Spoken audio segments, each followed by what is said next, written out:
എയർഫോഴ്സിന്റെ ജോലി അവസാനിപ്പിച്ചത് സ്റ്റേജുമായിട്ടുള്ള താല്പര്യത്തിന്റെ പിന്നിലാണ്. പിന്നെ സിനിമാ സ്വപ്നമൊക്കെ ഉണ്ടായിരുന്നു എന്ന് കരുതി സിനിമയ്ക്ക് അതിനുവേണ്ടി പ്രത്യേകിച്ച് ആകെ കൂടി ഞാൻ ശ്രമിച്ചിട്ടുള്ളത് ഈ നാടകത്തിനും ഇതിനുമൊക്കെ സർക്കാർ ജോലിയൊക്കെ കിട്ടുന്നതിന് മുമ്പ് ഇടക്കാലത്ത് എയർഫോഴ്സിൽ നിന്ന് നിന്ന കുറച്ച് കാലമുണ്ട്. ആ സമയത്ത് ഒരിക്കൽ ഉദയ സ്റ്റുഡിയോയിലൊന്ന് പോയി അപ്പച്ചനെ കണ്ട. അന്ന് ഈ അപ്പച്ചനാരാ, അപ്പച്ചൻ്റെ പിന്നെ നിലവാരം ഏത് തരത്തിലുള്ള ആളാണെന്ന് എനിക്കറിയില്ല. ഞാനിങ്ങനെ സാധാരണ കാണുന്ന പോലെ അന്ന് എല്ലാവരും പുള്ളിയെ വിളിക്കുന്നത് മുതലാളി എന്നാണ്. ഞാൻ മുതലാളി എന്ന് വിളിച്ചല്ല, ജസ്റ്റ് എന്ന് കണ്ടു, സംസാരിച്ചു. അതിപ്പോൾ ഇവിടെ ഒഴിവൊന്നുമില്ല. പിന്നെ ശാരംഗവാണിയുടെ ഒരു ഫോട്ടോ ശാരംഗവാണിക്ക് കൊടുത്തിട്ട് പോകും. ഞാൻ പറഞ്ഞു എനിക്കിപ്പോൾ അങ്ങനെയെന്നുള്ളതല്ലേ, ഇവിടെ സഹകരിച്ച് പ്രവർത്തിക്കുന്നുണ്ടോ, വല്ല അസിസ്റ്റൻ്റ് ഡയറക്ടറായിട്ടോ അതുപോലുള്ള ഏതെങ്കിലുമൊക്കെ. അതിനൊന്നും ഇപ്പോൾ ഇവിടെ ഒഴിവൊന്നുമില്ല. അഭിനയിക്കണമെന്നെങ്കിലും ഒരു ഫോട്ടോ ഇവിടെ ഏൽപ്പിച്ചിട്ട് പോകും. ശാരംഗവാണി ഏൽപ്പിച്ചാൽ മതി, കൊള്ളാമെന്ന് തോന്നുകയാണെങ്കിൽ വിളിക്കും. ഇത്രയേ ഉള്ളൂ. ഞാൻ പിന്നെ ആ പണിക്ക് പോയിട്ടില്ല. ഇതാണ് എൻ്റെ സിനിമ. അല്ല, ശരിക്കും അങ്ങനെ ഒരു മുന്നോട്ട് പോകണമെന്ന് വിചാരിച്ചില്ല. പിന്നെ ജീവിതം അതെ, അത്ര റിസ്ക് പിന്നെ എടുക്കാൻ തോന്നിയില്ല. യഥാർത്ഥത്തിൽ ഫാമിലി ലൈഫ് തുടങ്ങിയപ്പോഴത്തേക്ക് അപ്പോഴത്തെ പിന്നെ ഒരു വിശകലന സമിതിയായി, ജോലിയായി. പിന്നെ ഇത് രണ്ടും കൂടെ മാനേജ് ചെയ്ത് പോകുക എന്നുള്ളൊരു ഒരു ഹെർക്കൂലിയൻ ടാസ്ക്കാണത്. ഈ നാടകവും ജോലിയും കൂടെ മാനേജ് ചെയ്തു. അതും ചില സ്ഥലങ്ങളിലൊക്കെ ജോലി ചെയ്തു. തൃശ്ശൂർ ജില്ലാ ഓഫീസറായിട്ട് ജോലി ചെയ്തപ്പോൾ കൊല്ലത്ത് എവനെ നാടകം കളിച്ചുകൊണ്ടിരിക്കുക. അത് രണ്ടും കൂടെ മാനേജ് ചെയ്ത് പോകാന്ന് പറഞ്ഞൊരു വലിയ അധ്വാനമായിരുന്നു. കാരണം അതിന് ഇടയ്ക്ക് ചില മാസങ്ങളിൽ ലീവ് എടുക്കേണ്ടി വന്നിട്ടുണ്ട്. അതും ബുദ്ധിമുട്ടാണ്. കാരണം ഓഫീസ് ഹെഡ് എന്ന നിലയിൽ ചില ഉത്തരവാദിത്തങ്ങൾ നമുക്കുണ്ട്. അത് പൂർത്തിയാക്കണമെങ്കിൽ നമ്മുടെ സാന്നിധ്യം അവിടെ ആവശ്യമാണ്. നാടകം കളയാനും പറ്റത്തില്ല. അങ്ങനെയൊക്കെയുള്ള ഒരു പ്രശ്നമുണ്ട്. പക്ഷേ അത് ഒരു വലിയ കുഴപ്പമില്ലാതെ മാനേജ് ചെയ്ത് പോയി. ഇത്ര കാലവും നാടകം ചെയ്തു. അപ്പൊ തിരിഞ്ഞു നോക്കുമ്പോൾ ഒരു കലാജീവിതം സംതൃപ്തമായിട്ട് തോന്നുന്നുണ്ടോ? ആഗ്രഹിച്ചതെല്ലാം നേടിയെന്നുള്ള വിശ്വാസമൊന്നുമില്ല. ജീവിതത്തിൽ സംതൃപ്തനാണ്, കലാജീവിതത്തിലും പേഴ്സണൽ ജീവിതത്തിലും സംതൃപ്തനാണ്. ഒരുപാടൊന്നും ആഗ്രഹിച്ചിട്ടില്ല, ഒരുപാടൊന്നും നേടിയിട്ടുമില്ല. ഒരു ശരാശരി. ഞാനൊരു വലിയ നടനും അങ്ങനെ നാടക പ്രവർത്തനമൊന്നുമല്ല, ഒരു സാധാരണ നാടകക്കാരൻ. വേണമെങ്കിൽ റേറ്റിംഗ് ഇടുകയാണെങ്കിൽ ഒരുപക്ഷെ ഒരു മൂന്നാം തരം നടനെന്നോ അങ്ങനെയൊക്കെ വേണമെങ്കിൽ പറയാം. അതിൽ കവിഞ്ഞൊന്നും എനിക്കുള്ളതായിട്ട് എനിക്കറിഞ്ഞൂടാ. പിന്നെ അതിൽ കൂടുതൽ എന്തെങ്കിലും ഉണ്ടെങ്കിൽ അത് നാട്ടുകാരാണ് പറയുന്നത്. അത്രയേ ഉണ്ട്. ഇപ്പോഴും രംഗത്ത് നിൽക്കുന്നു, അത് മാത്രമേ ഉണ്ട്. ഈ പ്രായത്തിലും പിന്നെ ഈ രംഗത്ത് നിൽക്കുന്നുണ്ട്. വിശേഷിച്ച് ഇന്നത്തെ നിങ്ങൾ വ്യാപരിക്കുന്ന നാടക മേഖലയെന്ന് പറഞ്ഞാൽ ഫിസിക്കൽ ഫിറ്റ്നസ് ആവശ്യമുള്ളൊരു മേഖലയാണ്. ബാക്കി ഇപ്പോഴത്തെ തൊഴിൽ നാടകത്തിന് എന്ന് പറയുമ്പോൾ ഇത്രയധികം ഫിസിക്കൽ ഫിറ്റ്നസ് ആവശ്യം എല്ലാത്തിനും വേണം. എങ്കിലും ഇപ്പോൾ ഉദാഹരണത്തിന് രമേശിൻ്റെ നാടകത്തിൽ ചെയ്യണമെങ്കിൽ അത്യാവശ്യം ഫിസിക്കൽ ഫിറ്റ്നസ് ആവശ്യമുണ്ട്. ഓ മാധവനെ ശരിക്കും പരിചയമുണ്ട്. മാധവൻ ചേട്ടനെ ഒരിക്കൽ ബാക്കിയുള്ള കാളിദാസലകാന്തരത്തിൻ്റെ നാടകങ്ങളൊക്കെ ആദ്യകാല നാടകങ്ങൾ ചിലത് കണ്ടിട്ടുണ്ട്. അതിനുശേഷമുള്ള നാടകങ്ങൾ കാണുന്നതിനൊക്കെ മുമ്പ് അവിടെയുള്ള ആൾക്കാരെയൊക്കെ പരിചയമാവുന്നതിന് മുമ്പ് മാധവൻ ചേട്ടനെ ഒരിക്കൽ കണ്ടു. 1976 അവസാനമാണെന്ന് തോന്നുന്നു. അപ്പോൾ എൻ്റെ ഒരു സുഹൃത്ത് കോട്ടയംകാരനായ ഒരാൾ ഒരു നാടകം ബുക്ക് ചെയ്തു, പിന്നെ കാളിദാസലകാന്തരത്തിലിട്ട്. ആ നാടകത്തെ സംബന്ധിച്ച് എന്തോ സംശയം അദ്ദേഹത്തിനുള്ളത് ഒന്ന് തീർക്കാൻ എന്നെ ഏൽപ്പിച്ചു. കൊല്ലത്ത് വരുമ്പോൾ അതൊന്ന് അന്വേഷിക്കണം. അതിൻ്റെ ഭാഗമായിട്ട് ഞാൻ അവിടെ ചെന്നു, മാധവൻ ചേട്ടനോട് സംസാരിച്ചു. അപ്പോൾ എന്തോ അദ്ദേഹം മറുപടിയും പറഞ്ഞു. അപ്പോൾ ഞാൻ കൂട്ടത്തിൽ ചോദിച്ചു, ഇവിടെ കാണും എന്നെപ്പോലുള്ള ഒരാൾക്ക് അവസരം കിട്ടാൻ എന്തെങ്കിലും സാധ്യത കിട്ടുമോ എന്ന് ചോദിച്ചപ്പോൾ ഇപ്പോൾ ഒന്നുമില്ല കുഞ്ഞെ. പിന്നെ ഇയാളൊരു കാര്യം ചെയ്യും, ഒരു കത്ത് എഴുതിയേരെ അടുത്ത സീസണൊക്കെ ആകുമ്പോഴത്തേ, അപ്പോൾ ആവശ്യമുണ്ട് ഞാൻ അറിയിക്കാം എന്നൊരു മറുപടിയാണ് കിട്ടിയത്. പിന്നെ അതിനുശേഷം പിന്നെയാണ് എന്നെ വിശ്വകേരള കലാസമിതി വിളിക്കുന്നത്. അതുകൊണ്ട് പിന്നെ അതിന്റെ ആവശ്യം വന്നിട്ടില്ല. വീട്ടുകാർ നിർബന്ധിച്ചതുകൊണ്ട് ഫാമിലി ലൈഫിലേക്ക് കടന്നു വന്നതാണോ? ശരിക്കും കലാപ്രവർത്തനമായിട്ട് മുന്നോട്ട് പോകാൻ ആഗ്രഹിച്ചിരുന്ന ഒരാളല്ലേ? കലാപ്രവർത്തനമായിട്ട് മുമ്പോട്ട് പോകാൻ ആഗ്രഹിച്ചിരുന്നു. പിന്നെ സ്വാഭാവികമായിട്ട് ഒരു പ്രായപൂർത്തിയായി കഴിഞ്ഞാൽ, ഒരു നിശ്ചിത പ്രായം കഴിയുമ്പോൾ വീട്ടുകാർ കല്യാണം കഴിയാൻ നിർബന്ധിക്കുമല്ലോ. അങ്ങനെ നിർബന്ധിച്ചതിൻ്റെ ഭാഗമായിട്ട് അതിൽ സ്വന്തമായിട്ട് കല്യാണം ഉടനെ കഴിക്കണമെന്ന് തോന്നുന്നതൊന്നും എനിക്കന്നുണ്ടായിരുന്നില്ല. നിർബന്ധത്തിൻ്റെ ഭാഗമായിട്ട് ചില കല്യാണവനകൾ സഹകരിച്ചു. അങ്ങനെ പന്മന ആശ്രമത്തിന് സമീപമുള്ള ഒരു വീട്ടിൽ നിന്ന് കല്യാണം കഴിച്ചു. കുഴപ്പമൊന്നുമില്ല, എന്നെ ഇത്രയും കാലം സഹിച്ചിട്ടുണ്ട് അത്യാവശ്യം. കാരണം ഈ ഭാര്യയുടെ ഒരു സഹായം ഇല്ലെങ്കിൽ ഇത്തരം കാര്യങ്ങളുമായിട്ട് മുമ്പോട്ട് പോകുന്ന കാര്യം ബുദ്ധിമുട്ടാണ്. വിശേഷിച്ചും ഈ ജോലിയും നാടകവും കൂടെ ആകുമ്പോൾ ഏതെങ്കിലും ഒന്ന് മാത്രമായിരുന്നെങ്കിൽ നമ്മൾക്ക് മറ്റൊരാളുടെ സഹായമില്ലാതെ കഴിയുമായിരുന്നു. തുളസിഭായി കാര്യമായി സഹായിച്ചിട്ടുണ്ട് എന്നാണ് പറഞ്ഞത്. തീർച്ചയായിട്ടും. ആദ്യകാല നാടകങ്ങൾ എന്ന് പറയുന്നത് ഒരു സംഘാടനത്തിന്റെ ഒരു പ്രോഡക്റ്റാണ്. അപ്പോൾ അന്ന് സംവിധായകൻ എത്രത്തോളം പ്രാധാന്യം ഉണ്ടായിരുന്നു? ആദ്യകാല നാടകങ്ങളിൽ പ്രധാനമായും നാടക മുതലാളിയും പ്രധാനപ്പെട്ട കക്ഷികളുമൊക്കെ തീരുമാനിക്കുന്നതാണ്. അല്ലെങ്കിൽ സംവിധായകന് വലിയ റോളൊന്നും ഇല്ലായിരുന്നു. അത് നാടകത്തിൽ എഴുതി വെച്ചേക്കുന്നത് അതുപോലെ അവതരിപ്പിക്കുന്ന ഒരു രീതിയാണ് അന്നുണ്ടായിരുന്നത്. പിന്നെ അരങ്ങനെ അതിൻ്റേതായ ഒരു വ്യാകരണം ഉണ്ടെന്നൊക്കെ പിൽക്കാലത്താണ് പലർക്കും ബോധ്യപ്പെട്ട് സംവിധായകനനുസരിച്ചുള്ള പ്രാധാന്യം വന്നത്. അതിൻ്റെ ഭാഗമായിട്ടാണ് ഇപ്പോൾ സംവിധാനം പുതിയൊരു രംഗപാഠം അനുസരിച്ച് തയ്യാറാക്കുന്നു. നാടകത്തിൽ ഉദ്ദേശിക്കാത്ത തലങ്ങളിലേക്ക് നാടകത്തെ കൊണ്ടെത്തിക്കാൻ നല്ലൊരു സംവിധായകന് കഴിയും. നമ്മുടെ പഴയ പൂർവ്വ കഥകൾ, പഴയകാലത്തെ ചരിത്ര കഥകളോ അല്ലെങ്കിൽ പുരാണ കഥകളൊക്കെ ഒക്കെ കണ്ടംപററി ലൈഫുമായിട്ട് കാലഘട്ടത്തിനനുസരിച്ച് മാറ്റങ്ങൾ വരുത്തി അവതരിപ്പിക്കാൻ സംവിധായകന് കഴിയും. അതുകൊണ്ടാണ് പഴയ ചിലകാല നാടകങ്ങൾ ഇപ്പോഴും ഷേക്സ്പിയറുടെ നാടകങ്ങൾ ഇപ്പോഴും അത് കാലിക പ്രസക്തിയോടെ പലരും അവതരിപ്പിക്കുന്നത്. അങ്ങനെ പല നാടകങ്ങളിലും അവതരിപ്പിക്കാൻ കഴിയും. അത് സംവിധായകൻ്റെ ഒരു സംവിധാനം എന്ന് പറയുന്നത് യഥാർത്ഥത്തിൽ ഒരു സൃഷ്ടിയാണ്. അവിടെ ചുമ്മാതെ ഈ ആൾക്കാർ മറ്റുള്ളവർ ഡിക്റ്റേറ്റർ എന്ന രീതിയിലല്ല ചെയ്യുന്നത്. ഒരു നാടകൃത്ത് എഴുതി വെച്ചിരിക്കുന്ന സാധനത്തിനകത്ത് സംവിധായകന് എന്തെങ്കിലുമൊക്കെ അധികമായി സംഭാവന ചെയ്യാൻ കഴിയുമെന്ന് തോന്നലുണ്ടാകുമ്പോൾ പുതിയ അർത്ഥതലങ്ങൾ കണ്ടെത്തി ഇതിനനുസരിച്ചുള്ള മാറ്റങ്ങൾ നാടകത്തിലുണ്ടാക്കിക്കൊണ്ടിരിക്കും. അത് സംവിധായകൻ എന്ന പ്രതിഭയുടെ കഴിവാണ്. അങ്ങനെ നോക്കുകയാണെങ്കിൽ അന്ന് നാടകം സംഘടിപ്പിക്കുമ്പോൾ അതിൽ സംഗീതത്തിനൊരു പ്രാധാന്യം ഉണ്ടാവുമല്ലോ. സംഗീതം യഥാർത്ഥത്തിൽ എല്ലാവരുടെയും താളം, സംഗീതം ഇതെല്ലാം ജീവിതത്തിലുള്ളത് തന്നെയാണ്. അതിൻ്റെ ഭാഗമായിട്ട് നാടകത്തിലും ഉണ്ടാകുന്നു. പണ്ട് കാലത്തെന്ന് പറയുന്നത് അതിനനുസരിച്ച് രംഗത്തെ കഥാപാത്രങ്ങൾക്ക് വേണ്ടി പാട്ടുകൾ ഉണ്ടാക്കുകയും പൊരുത്തപ്പെടാത്ത രീതിയിലുള്ള ഇൻസ്ട്രുമെൻറ്റ്സ് ഉപയോഗിക്കുകയും ഒക്കെ ചെയ്തിരുന്നു. അന്ന് ഓർക്കസ്ട്രയെ കൂടെ കൊണ്ടുപോകുന്ന ആയിരുന്നു സമിതികൾ. അപ്പോൾ അതിൻ്റെ ഒന്നും ആവശ്യമില്ല. കുറേ കൂടെ അതിൻ്റെ പ്രാക്ടിക്കൽ സൈഡ് രണ്ടും അതല്ല, ലാഭകരമായൊരു ജോലിയും കൂടെയാണ്. അന്ന് ഇത്രയധികം ആൾക്കാരെ ഒരു വണ്ടിയിൽ കൊണ്ടുപോയി അതിൽ തന്നെ 6-7 ഓർക്കസ്ട്രക്കാരും കൂടെ ഉണ്ടാകുമ്പോൾ അതിൻ്റേതായ ചിലവുകൾ വർദ്ധിക്കും, അതിൻ്റെതായ ബുദ്ധിമുട്ടുകളുണ്ടാകും. ഒരു പ്രധാന ഇൻസ്ട്രുമെൻ്റ് വായിക്കാൻ ഒരാൾ ആ സമയത്ത് ഇല്ലെങ്കിൽ ഉള്ള ബുദ്ധിമുട്ട് വേറെ. ഇതൊക്കെ എല്ലാവരും അനുഭവിച്ചിട്ടുണ്ടിരിക്കുകയാണില്ലേ. പലപ്പോൾ ഉദാഹരണത്തിന് യവനിക എന്ന സിനിമ തന്നെ കണ്ടു നോക്കിയാൽ യഥാർത്ഥത്തിൽ വസ്തുതയാണ്. അങ്ങനെ തന്നെ സംഭവിച്ചിട്ടുണ്ട് പലയിടത്തും. ഇപ്പോൾ അത് റെക്കോർഡ് ചെയ്ത് അവതരിപ്പിക്കുന്നു. അവിടെയും പ്രശ്നങ്ങളുണ്ട്. റെക്കോർഡ് ചെയ്ത് അവതരിപ്പിക്കുന്നിടത്ത് ഇപ്പോൾ സാങ്കേതിക തകരാറുണ്ടായി കഴിഞ്ഞാൽ അത് അവിടെ നിൽക്കും. ഇതൊന്നും അല്ലാതെ സംഗീതം കൊടുക്കാം. ഇപ്പോൾ നമ്മൾ ഹ്യൂമൻ വോയിസ് സംഗീതത്തിന് ഉപയോഗിക്കാം. അവിടെ ആർട്ടിസ്റ്റുകൾക്ക് തന്നെ പല രീതിയിലുള്ള ശബ്ദങ്ങൾ പുറപ്പെടുവിക്കാം, ചില രീതിയിലുള്ള ഉപകരണങ്ങൾ ഉപയോഗിക്കാം. ഇതൊക്കെ തന്നെ തടസ്സം ഉണ്ടാക്കാതിരിക്കൽ സംഗീതം എന്ന് പറഞ്ഞാൽ ഇപ്പോൾ അടൂരിൻ്റെയോ അല്ലെങ്കിൽ ഷാജിയുടെയോ ഒക്കെ സിനിമയിൽ ഈ പാട്ടും മറ്റു കാര്യങ്ങളൊന്നും പ്രസക്തമല്ല. അതിനകത്ത് ആവശ്യമുണ്ടെങ്കിൽ എവിടെയെങ്കിലും ചില ഇൻസ്ട്രുമെൻറ്റ്സ് ഉപയോഗിക്കുന്നു മാത്രമേ ഉള്ളൂ. അതുപോലെ നാടകങ്ങളിലും അങ്ങനെയൊക്കെ ചെയ്യാം. ഞങ്ങൾ ആർട്ടിക്ക് അവതരിപ്പിച്ചപ്പോൾ ഹ്യൂമൻ വോയിസ്, കുറേ കഥാപാത്രങ്ങളുടെ ചിരി, കൊട്ടുകൂടി കൊണ്ടുള്ള ചില തട്ടലുകൾ, മുട്ടലുകൾ, ഇതൊക്കെ ആയിരുന്നു സംഗീതവുമായിട്ട് ഉപയോഗിച്ചത്. അതൊക്കെ എഫക്റ്റീവായിരുന്നെന്നാണ് നമുക്ക് കിട്ടിയ പ്രതികരണം. പക്ഷേ എല്ലാത്തിനും അത് അങ്ങനെ ആവണമെന്നില്ല. ചിലത് നന്നായിട്ട് സംഗീതം ഉപയോഗിക്കുന്നവരുണ്ട്. ചില വളരെ പ്രശസ്തരായ ചില ആൾക്കാർ സംഗീതം ചെയ്തിട്ട് അപ്പോൾ സാക്കിർ ഹുസൈൻ സിനിമയ്ക്ക് സംഗീതം ചെയ്തിട്ടുണ്ടെന്ന് പറഞ്ഞിട്ട് അദ്ദേഹത്തിൻ്റെ തബലയിൽ അങ്ങനെയുള്ള ഒരാളായിരുന്നു. അതുപോലെ ചൗരസ്യ അരവിന്ദൻ്റെ പടത്തിന് സംഗീതം ചെയ്തതായിട്ട് പറഞ്ഞു കേട്ടിട്ടുണ്ട്. അതൊക്കെ അവർ അങ്ങനെയുള്ള ലെജൻഡ്സ് അതിനനുസരിച്ചൊക്കെ ആ തലത്തിലേക്ക് ഉയർത്താൻ അവർക്ക് കഴിയും. നമ്മളിപ്പോൾ കണ്ടുവരുന്നത് പലപ്പോഴും ഈ തട്ടുപൊളിപ്പൽ സ്റ്റൈലിലുള്ള പരിപാടികളാണ്. പാട്ടും നൃത്തവും അതുപോലുള്ള ഉപകരണങ്ങളുടെ ഒരു ആധിക്യമൊക്കെയാണ് പലപ്പോഴും. മറ്റെല്ലാത്തിനെയും വിഴുങ്ങുന്ന രീതിയിലേക്ക്, കഥാപാത്രങ്ങളുടെ സംഭാഷണത്തെയും മറ്റ് പലതിനെയും വിഴുങ്ങുന്ന രീതിയിലേക്ക് സംഗീതം മാറുമ്പോൾ, ഉപകരണങ്ങളുടെ ഈ ആധിക്യം ഉണ്ടാകുമ്പോൾ പലപ്പോഴും അത് അരോചകമായിട്ട് തോന്നും. അതിൻ്റെ ഒന്നും ആവശ്യമില്ല. എല്ലാത്തിനെയും സഹായിക്കുന്ന രീതിയിലാവണം, നടനെ സഹായിക്കുന്ന രീതിയിലാവണം ബാക്കി എല്ലാ സാങ്കേതിക അംശങ്ങളും.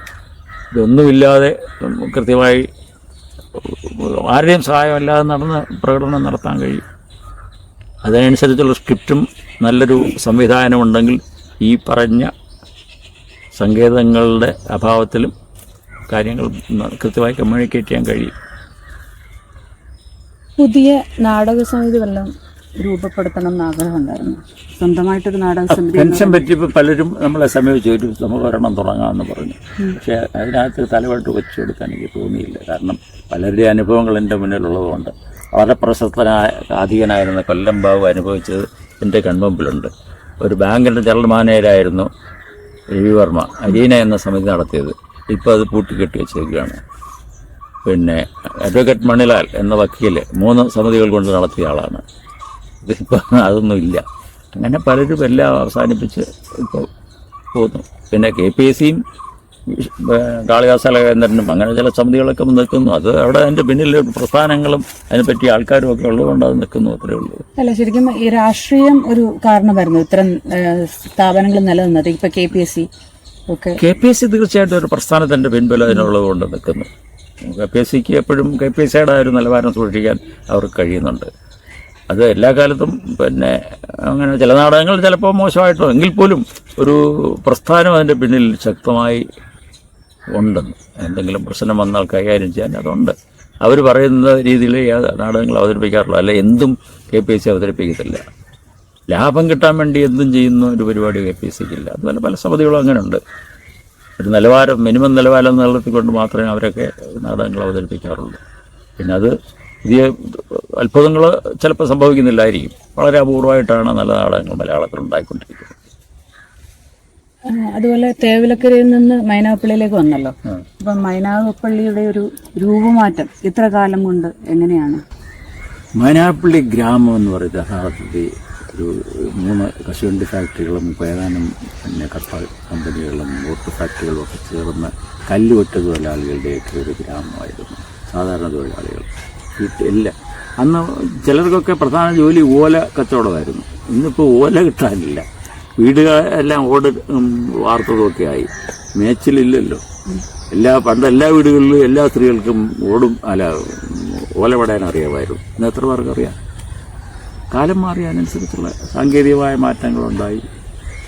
മൈനാഗപ്പള്ളിയുടെ മുഖം തന്നെ ഒരുപാട് മാറി. കല്ലിക്കടവ് പാലം വന്നതിന് ശേഷം മൈനാഗപ്പള്ളി മാറി.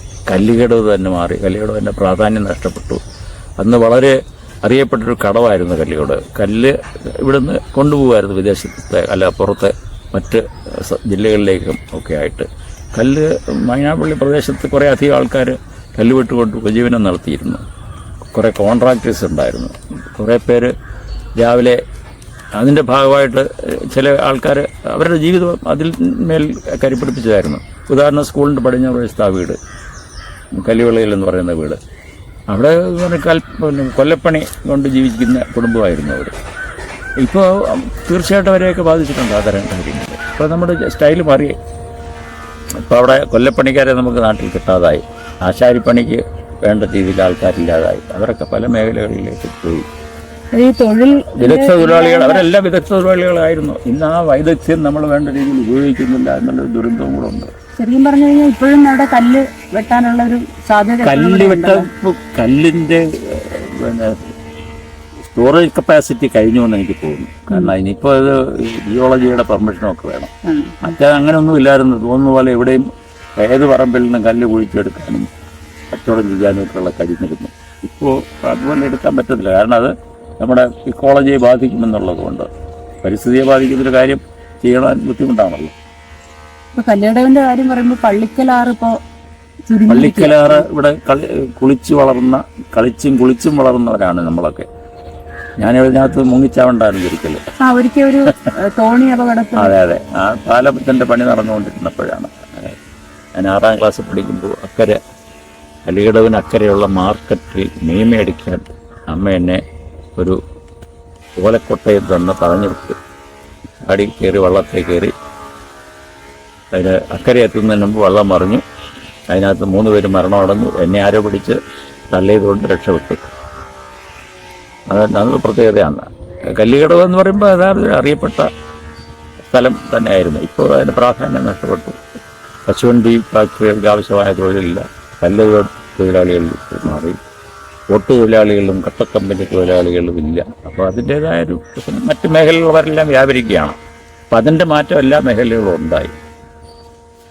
മൈനാഗപ്പള്ളിക്കും അതിൻ്റേതായ മാറ്റമുണ്ടായി. ഇത് പല പ്രദേശങ്ങളും ഈ രീതിയിലുള്ള മാറിയിട്ടുണ്ട്. അപ്പൊ ഈ മൈനാഗപ്പള്ളി എന്ന് പറയുന്ന പേര് സത്യത്തിൽ ബുദ്ധ സംസ്കാരമുള്ളത് കൊണ്ട് മാത്രമാണ് മൈനാഗപ്പള്ളിയും കരുനാഗപ്പള്ളിയും കാർത്തികപ്പള്ളിയും ഒക്കെ ബുദ്ധ സംസ്കാരവുമായിട്ട് ബന്ധപ്പെട്ടതാണെന്ന് പറയുന്നുണ്ട്. അത് കവിഞ്ഞ് വേറെ എന്തെങ്കിലും ഉണ്ടോ എന്നുള്ളത് എനിക്കറിഞ്ഞുണ്ട്. അത് കുറച്ചുകൂടെ ചരിത്രവുമായിട്ട് ബന്ധപ്പെട്ട ആൾക്കാർ, ചരിത്ര ഗവേഷകരാണ് അത്തരം കാര്യങ്ങളെപ്പറ്റി അധികാരമായിട്ട് സംസാരിക്കുന്നത്. അപ്പോൾ സാധാരണക്കാരൻ പണ്ട് ബുദ്ധന്റെ പ്രതിമകളൊക്കെ ഉണ്ടായിരുന്നു. ഞാനത് കണ്ടിട്ടുണ്ട്. കരുനാഗപ്പള്ളി അമ്പലത്തിൻ്റെ പടിഞ്ഞാറ് വശത്ത് ഒരു പള്ളിക്ക് പുത്രൻ എന്ന പേരിട്ട് ഒരു ബുദ്ധപ്രതിമ അവിടെ ഒരു കൂട്ടിനകത്തുണ്ടായിരുന്നു. അതിപ്പോൾ എടുത്ത് കൃഷ്ണപുരത്തേക്ക് മാറ്റിയെന്നാണ് പറഞ്ഞു കേട്ടിട്ടുള്ളത്. അത് ശരിക്കും തെക്കൻ കേരളം എന്ന് പറയുന്നത് ഒരു ബുദ്ധമത ബുദ്ധവിഹാരങ്ങളായിരുന്നു എന്ന് പറഞ്ഞു കേട്ടിട്ടുണ്ട്. ഈ പള്ളികൾ എന്ന പേര് ഉപയോഗിക്കുന്നത് ബുദ്ധവിഹാരങ്ങളുമായിട്ട് ബന്ധപ്പെട്ടതാണ് എന്നാണ് പറയപ്പെടുന്നത്. ഇപ്പൊ ഇത്രയും കാലം ജീവിച്ചു, ഇപ്പൊ ജീവിതത്തിൽ ആരെങ്കിലും സ്വാധീനിച്ചിട്ടുണ്ടോ? വ്യക്തികൾ, പ്രസ്ഥാനങ്ങൾ ഒക്കെ സ്വാധീനിച്ചിട്ടുണ്ട്. വ്യക്തികളെന്ന് പറയുമ്പോൾ ഒരുപാട് വ്യക്തികൾ. അങ്ങനെ എടുത്തു പറയാൻ പറ്റുന്ന പേരുകൾ? മഹാത്മാഗാന്ധി, ജവഹർലാൽ നെഹ്റു, കാൾ മാർക്സ്, ഈ രൂപം EMS നമ്പൂതിരിപ്പാട്, അങ്ങനെ എത്രയോ പേര്.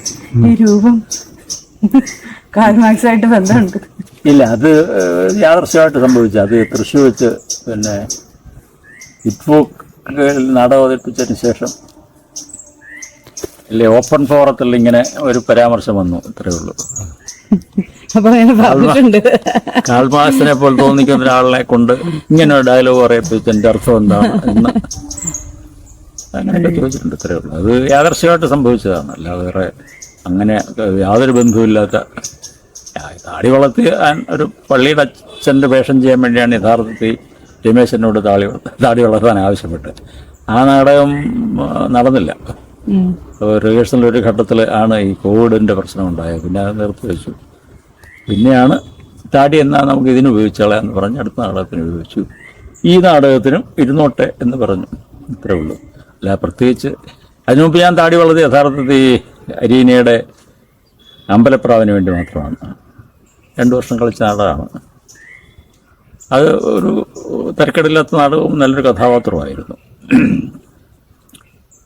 നിലവിലെ പ്രവർത്തന മേഖലകൾ എന്തൊക്കെയാണ് നാടകം കൂടാതെ? നാടകം കൂടാതെ ചെറിയ സാംസ്കാരിക പ്രവർത്തനമൊക്കെ ഉണ്ട്. ഒരു ഗ്രന്ഥശാലയായിട്ട് പ്രവർത്തിക്കുന്നു. പിന്നെ നാടകവുമായി ബന്ധപ്പെട്ട ചില സംഘടനകൾ പ്രവർത്തിക്കുന്നു. അവർ നാടകത്തിനെ പ്രോത്സാഹിപ്പിക്കുക എന്ന് തന്നെയാണ്.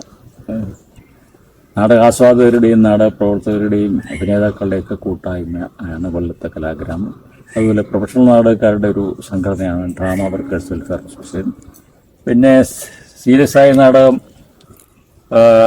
പ്രവർത്തനത്തിൽ ഏർപ്പെടുന്ന ഒരു വിഭാഗത്തിൻ്റെ ഒരു കൂട്ടായ്മയാണ് നാടക്. പിന്നെ ഇടം ശാസ്താംകോട്ട എന്ന സാംസ്കാരിക സംഘടന, അതിൻ്റെ ബാനറിലാണ് ഞങ്ങളിപ്പോൾ നാടകം കളിക്കുന്നത്. അപ്പൊ ഈ പറഞ്ഞ പോലെ പലയിടത്തും നാടക പ്രവർത്തനങ്ങൾ നടക്കുന്നുണ്ട് അല്ലേ?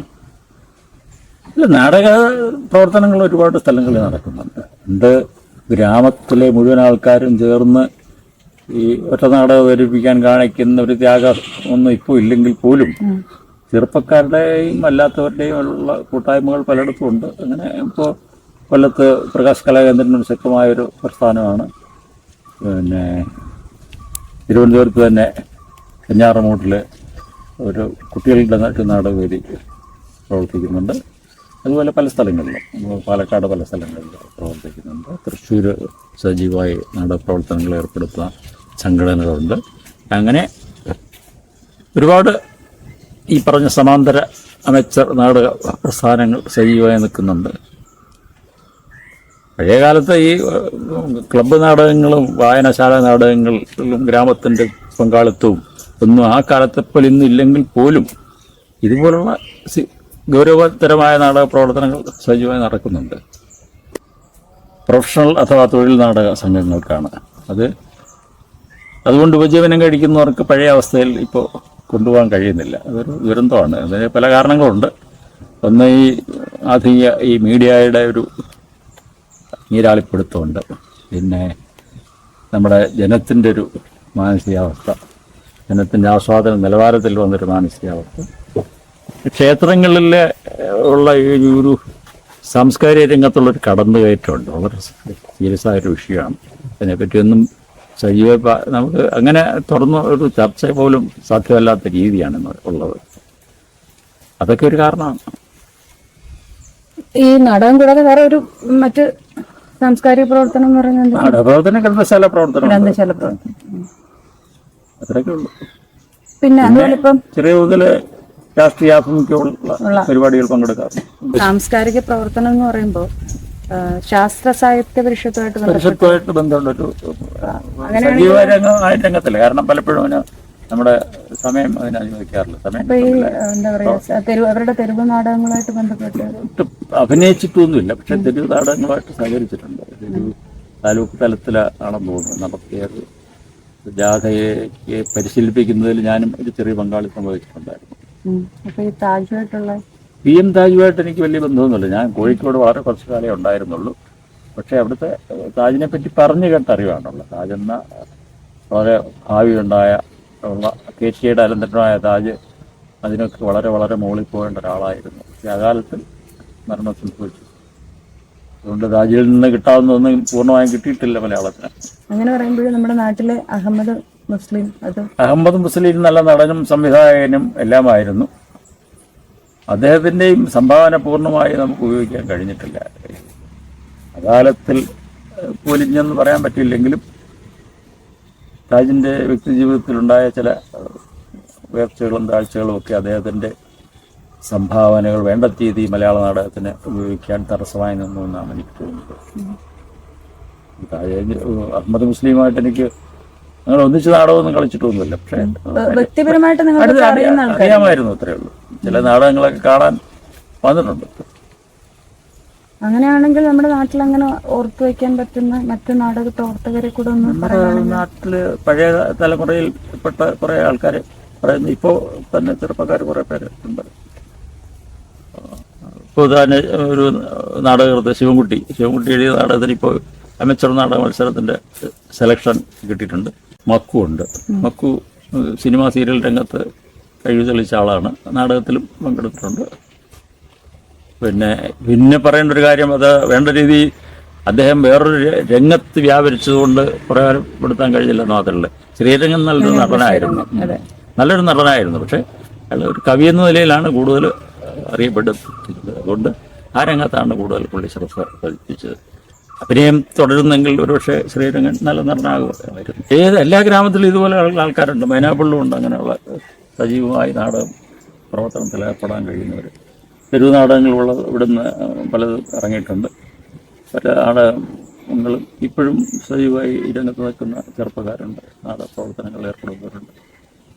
അങ്ങനെ അതിനോട് താല്പര്യമുള്ളവർ മുമ്പോട്ട് വന്നാൽ വീണ്ടും നാടകം മൈനാപ്പള്ളി പണ്ടെന്ന് പറയുന്ന മൈനാപ്പള്ളി സോഷ്യൽ റിക്രിയേഷൻ ബ്ലോക്ക് അതുപോലുള്ള ചില സംഘടനകൾ എല്ലാ കാലത്തും ഇതുപോലുള്ള ഏതെങ്കിലും നാടകങ്ങൾ അവതരിപ്പിക്കുമായിരുന്നു. അപ്പം അങ്ങനെ ഒരു അവതരണങ്ങൾ നടക്കുന്നില്ല എന്നേ ഉള്ളൂ. അല്ലാതെ ശരിക്കും ക്ഷേത്രമായിട്ട് വളരെ ബന്ധമാണ് നാടകങ്ങൾ. ഏത് കലാരൂപമാണെങ്കിലും ക്ഷേത്രമായിട്ട് വളരെ ബന്ധമുള്ള ഒന്നാണ്. അത്തരം സാംസ്കാരിക കേന്ദ്രങ്ങളിൽ നാടകങ്ങൾ വളരെ കുറവാണ്. ഗാനമേളകൾ, മറ്റ് തരം പ്രോഗ്രാമുകളാണ് കൂടുതലും. ക്ഷേത്രങ്ങളിൽ നാടകങ്ങൾ കുറവാണ്. പല കാരണങ്ങളുണ്ട്. എല്ലാ നാടകങ്ങളും ക്ഷേത്രങ്ങളിൽ അവതരിപ്പിക്കാൻ ഇപ്പോഴുള്ള സൗകര്യങ്ങൾ കിട്ടുന്നില്ല.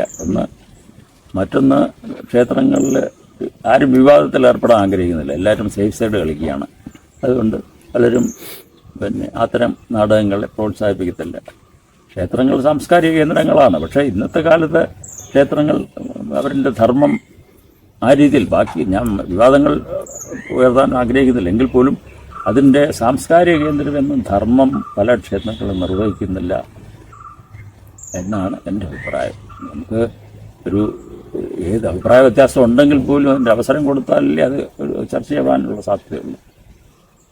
ഇപ്പോൾ മണ്ണൂർക്കാവ് ക്ഷേത്രം കഥകളിക്ക് ആവശ്യത്തിന് പ്രോത്സാഹനം നൽകുന്നുണ്ട്. മറ്റ് മേഖലകൾക്ക് അവിടെ ക്ലാസ്സുകൾ നടത്തുന്നുണ്ട്. എല്ലാ കാര്യങ്ങളും ഉണ്ട്. പക്ഷേ കൊള്ളാവുന്ന നാടകങ്ങൾ തിരഞ്ഞെടുത്ത് അത് കാണത്തക്ക രീതിയിൽ അവതരിപ്പിക്കാൻ അവസരം കൊടുക്കുന്നില്ല. ഇപ്പോൾ തന്നെ ഇവിടെ 2-3 നാടകങ്ങൾ ഉത്സവം പ്രമാണിച്ച് അവതരിപ്പിച്ചു. ആർക്കു വേണ്ടി കളിച്ചു എന്നുള്ളത് മാത്രമേ ഉള്ളൂ. ആൾക്കാർക്ക് നേരെ ഇരിക്കാനൊരു സൗകര്യം പോലും ചെയ്തു കൊടുത്തില്ല. വേണമെങ്കിൽ വന്ന് കണ്ടിട്ടു എന്നുള്ളൊരു സമീപമായിരുന്നു അതിൻ്റെ സംഘാടകർക്കുണ്ടായിരുന്നത്. ഇപ്പോഴൊന്നും കസേര ഇട്ട് കൊടുക്കാതെ ജനം അത് കാണാൻ ഇരിക്കത്തില്ല. അതാണ് ഒരു കാരണം. ഗാനമേളയാകുമ്പോൾ എല്ലാവർക്കും കസേര കൊടുക്കണമെന്നില്ല. തുള്ളലും പാട്ടും ബഹളവും ഒക്കെ ചിലപ്പോൾ ഉണ്ടായിരുന്നിരിക്കാം. പക്ഷെ നല്ല ഗാനമേളയാണെങ്കിൽ അങ്ങനെയൊന്നും ഉണ്ടാവണമെന്നില്ല. അപ്പോൾ അത് സാംസ്കാരിക കേന്ദ്രങ്ങളുടെ ധർമ്മം കൃത്യമായി ക്ഷേത്രങ്ങളും നിർവഹിക്കുന്നില്ല. ക്ഷേത്രങ്ങളിൽ അത് രീതിയിലുള്ള കടന്നുകയറ്റം ഉണ്ടാകുന്നതുകൊണ്ടായിരിക്കാം ഒരു പക്ഷേ. ആകാശവാണി സെലക്ഷൻ കിട്ടിയതിന്റെ ഒരു കാരണം പറഞ്ഞില്ലല്ലോ. സെലക്ഷൻ എനിക്ക് ആകാശവാണിയിൽ ഇങ്ങനൊരു അവസരമുണ്ടെന്ന് പറഞ്ഞു. ശബ്ദപരിശോധന നടത്തിയാൽ കൊള്ളാവുന്നതുണ്ടെങ്കിൽ അവർ തിരഞ്ഞെടുക്കുമെന്ന് പറഞ്ഞു കേട്ടിട്ടുണ്ട്. അങ്ങനെ ഒരിക്കലൊരു അപേക്ഷാ ഫോറത്തിന് വേണ്ടി ഞാൻ ഒരു കത്തെഴുതി. അപേക്ഷാ ഫോം വന്നു. പിന്നെ അതിൻ്റെ 5-10 രൂപ ഫീസ് അടച്ചു. പിന്നെ വോയിസ് ടെസ്റ്റിന് വിളിച്ചു. അവിടെ ചെന്നപ്പോൾ നമ്മളൊരു സാധനം പ്രിപ്പയർ ചെയ്തുകൊണ്ട് ഒരു നാടകത്തിൻ്റെ ഒരു പീസ് ഏതെങ്കിലും ഒന്ന് തയ്യാറാക്കി കൊണ്ടുവരണം. പിന്നെ അവിടെ നിന്ന് തരുന്നത് എന്തെങ്കിലുമൊക്കെ അവതരിപ്പിക്കണം. അങ്ങനെയാണ് കുറേ സംസ്കൃത വാക്കുകൾ ആദ്യം തന്നു. പിന്നെ ഒരു പദ്യം ചൊല്ലാൻ പറഞ്ഞു. അത് അത് തന്നിട്ട് സ്ക്രിപ്റ്റ് അനുസരിച്ച് നോക്കി വായിക്കണം. പിന്നെ നമ്മൾ കൊണ്ടുപോയൊരു പീസ് അവതരിപ്പിക്കണം. അവിടുന്ന് അവരൊരു പീസ് തയ്യാറാക്കി ഒരു കോ ആർട്ടിസ്റ്റിനെ കൂടെ തരും. എൻ്റെ കൂടെ അന്ന് അഭിനയിക്കുന്നത് CS രാധാദേവിയാണ്. അവർക്ക് ഫീമെയിൽ പോർഷൻ ചെയ്തത്. അത് കഴിഞ്ഞ് ഒരു മാസം കഴിഞ്ഞാണ് റിസൾട്ട് വന്നത്. അത് അന്ന് ഞാൻ ഉപയോഗിച്ച ഒരു ഡയലോഗാണ് ഈ സമത്വവാദി എന്ന നാടകത്തിൽ ബാരിസ്റ്റർ എന്ന കഥാപാത്രം പറയുന്നത്. ബാരിസ്റ്റർ സമത്വവാദി ഞാൻ കാമുകൻ്റെ വേഷം ചെയ്തതാണ്. സംഗീത അക്കാദമിയുടെ നാടകക്കളരിയുടെ വർക്ക്ഷോപ്പ് പ്രൊഡക്ഷനായിരുന്നു സമത്വവാദി നാടകം. അത് 2 വേദി ഞങ്ങളന്ന് അവതരിപ്പിച്ചു. ഒന്നൊരു നാടക ക്യാമ്പിൽ, പിന്നെ ഒന്ന് ഇതിൻ്റെ സമാപനത്തോടനുബന്ധിച്ചു.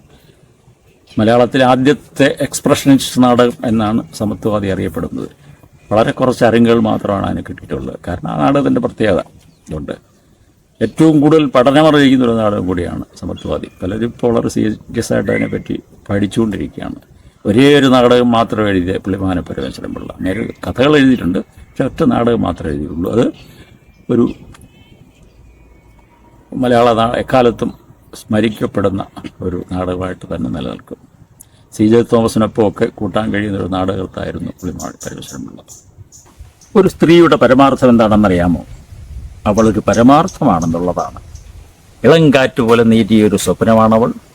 കനനച്ചോല പോലെ കുളിർമയുള്ളൊരു സാന്ത്വനമാണവൾ എന്നൊക്കെ നാം സങ്കല്പങ്ങൾ കൊണ്ട് പരിവേഷങ്ങൾ ചമച്ച് അവളെ അണിയിക്കുമ്പോൾ അവൾ തൊഴിക്കുന്നില്ലെങ്കിൽ അതവളുടെ ഭാഗം ജയിക്കാനാണ്. പക്ഷെ അവൾക്കറിയാം അവളെ ഇങ്ങനെ മിഥ്യയാക്കുന്ന പുരുഷ സങ്കല്പത്തോട് അവളുടെ പ്രതിക്രിയയുണ്ടെന്ന്. ആ പൂഞ്ചോല, ആ സ്വപ്നം ക്രമപ്രബദ്ധമായി വീർത്ത് സാവധാനം നീങ്ങുന്നൊരു വീട്ടു സാധനമായി, കുറ്റപ്പെടുത്തുന്നൊരു യന്ത്രമായി, 200 റാത്രിയുള്ളൊരു പരമാർത്ഥമായി രൂപാന്തരപ്പെടുമ്പോൾ സഖാവേ അവളുടെ പ്രതിക്രിയ സാധിച്ചു കഴിഞ്ഞു. ആ പൗഡറിൻ്റെ മണത്തിനും മൃദുലമോഹനമായ കളേബരത്തിനുമകത്ത് പരസഹസ്രം വശ്യതകളുടെ ആ വിളന്നലം, നിരങ്കുശമായ സ്വാർത്ഥതയും കൊടിയ വിദ്വേഷവുമാണെന്നറിയുന്നവൻ സ്ത്രീയുടെ പരമാർത്ഥം അറിയുന്നു. നമ്മൾ ഈ നാടകത്തിന് നമ്മുടെ ശരീരവും മനസ്സും ശബ്ദവും ഒക്കെ അതിനനുസരിച്ച് ഒതുക്കി വഴക്കിയെടുത്തത്. കാരണം എൻ്റെ പരിചിത മേഖല തീർച്ചയായും വ്യത്യസ്തമായിരുന്നു. പലതരം നാടകങ്ങളുമായിട്ട് ബന്ധപ്പെട്ടുണ്ടെങ്കിലും ഇത് വ്യത്യസ്തമായ ഒരു അനുഭവം തന്നെയാണ്. ഇത് നമ്മുടെ ശരീരവും ശബ്ദവും മനസ്സും ഒക്കെ ഏതു തരത്തിലും പാകപ്പെടാൻ പറ്റുന്നതാണ് എന്നൊരു തോന്നൽ ഇപ്പോഴെനിക്ക് ഉണ്ടായിട്ടുണ്ട്.